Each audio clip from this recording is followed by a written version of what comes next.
and the entire nation has breathed a sigh of relief that the answer wasn't Netflix and chill.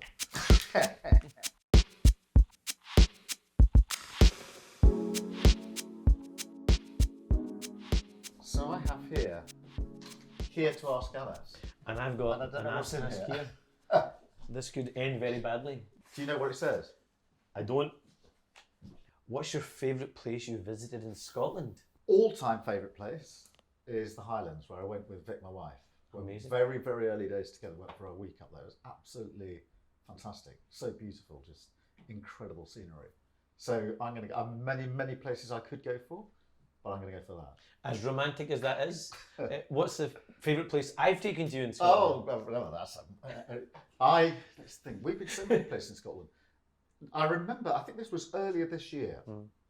We're in Inverness, and we were going up to Wick to look at one of the offshore wind farms there, the wind turbines. And I just remember the drive from Inverness up to Wick. Beautiful, isn't it? Just stunning. Absolutely stunning.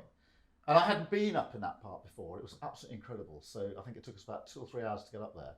Every mile. Absolutely stunning. Right, here we go.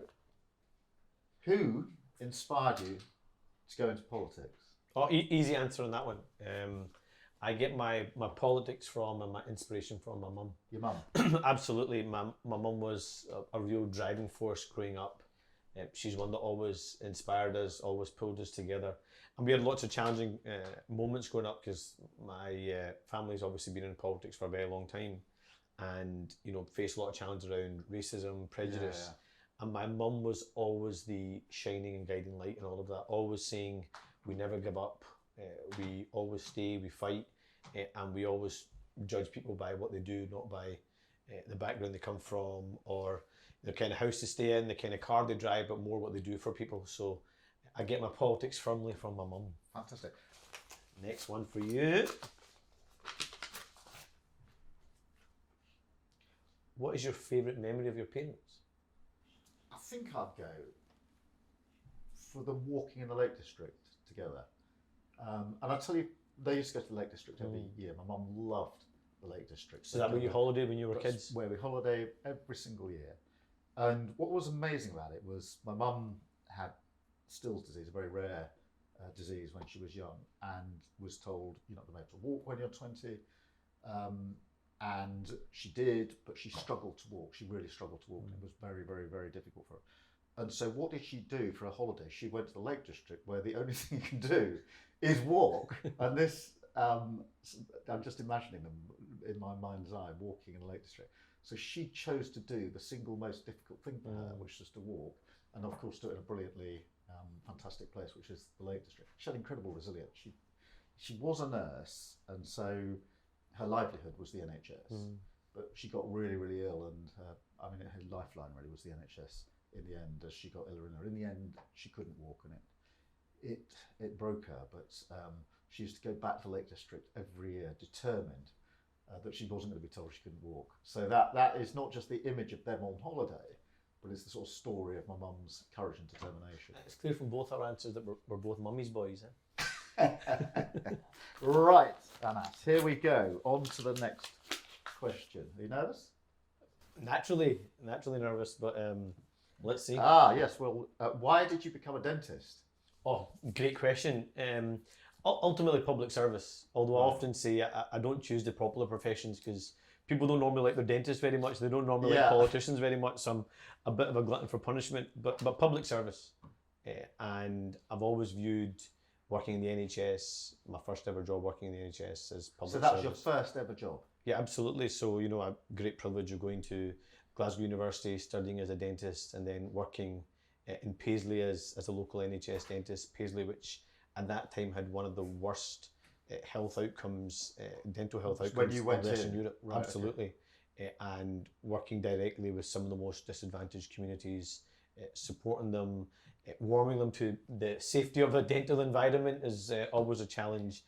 And I loved it. I love the people part of it. I love the human interaction part of it.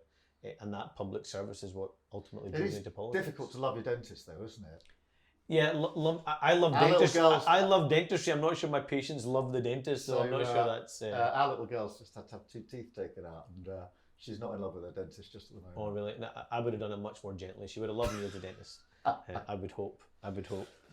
Next one for you. I picked up two by accident at the same time. Next one. Oh, you're going to enjoy this one. Your favourite Scottish snack? There's a lot of them. Tunnock's tea cake. Now, you will remember the last time we saw a Tunnock's tea cake because we were at Siemens factory, I think it was, just outside Glasgow, and we were visiting. But as we sat around the table with the young people, with the apprentices, there was a sort of backdrop of this spread of every Scottish snack you could ever conceive of. I can't remember how many. There was a table full of Scottish snacks, so we should be having that debate there. There wasn't much greenery on that table. I think it's. It was a very, very good spread. This is one close to my heart. In fact, you should ask me this. Your favourite football moment? Favourite football moment? Being a Scottish football fan, we don't get. You're not going to give me an answer. We don't get an Arsenal answer. No, you're definitely not getting an Arsenal answer. Watching Arsenal lose on occasion is probably quite enjoyable. Maybe not for you, but certainly for me. I think it's afar. the wrong answer. So we don't get many great moments in terms of football. But for me, I think when I was about 15, seeing Scotland playing in a World Cup, playing Brazil in a World Cup was incredible. Watching that live, coming home from school, watching that live was absolutely incredible. I suppose I don't know if it's in the envelope. I should ask you the same question, shouldn't I? What's your favourite football moment as a huge football fan? Arsenal beating Liverpool on the final game of the season to win the league.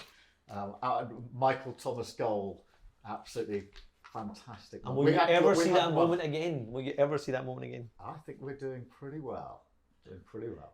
You'll be happy with the season so far? So far, so good. Oh, interesting. What's a typical Friday night like for you and the Starmer household? This is good. I've got a strong rule that I will not work on a Friday night. So there's sort of 6 o'clock cut-off, almost a red line. Only in exceptional circumstances will I be doing anything work-related. So I'll go home and spend the Friday evening with the family. And when I walk through the front door at 6 o'clock, or whatever time it is, I stop being leader of the Labour Party and I'm just dad. So important, with Vic and my 2 kids. We've got a boy who's 15, a girl who's 12. Sometimes Vic's dad comes over, he's 94 now, and spends the weekend with us. Sometimes we'll do Friday night prayers with him. And so there's a bit of a tradition of that. All stay in together, argue about what we're going to watch on the telly. So do you play board games? Do you watch TV? We try. The kids are actually into chess, so that is good. I didn't think they'd get into chess, but they do. We try a bit of board games. There's the argument about getting them off the iPad, of course, trying to get us all to watch something on the telly together.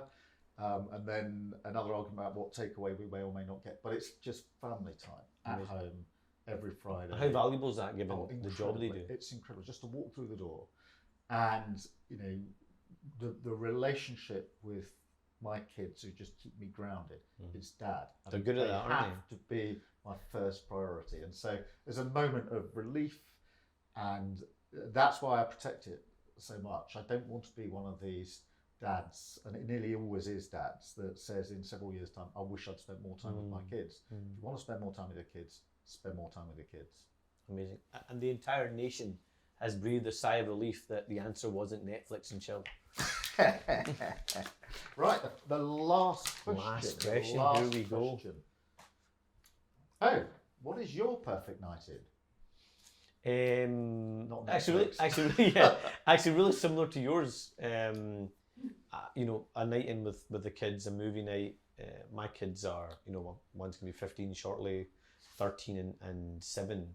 And just giving them the time, the phone being away, not being glued to either WhatsApp messages or social media feeds, and just being completely focused on them. I think last time you mentioned this to me, you confessed that in movie night you fell asleep. More often than not, yeah. I was going to confess to that, which is the film goes on.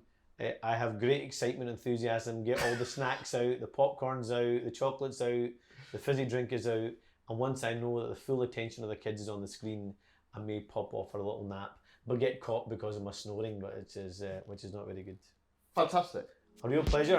Thanks so Thank much. you so much. Thank you.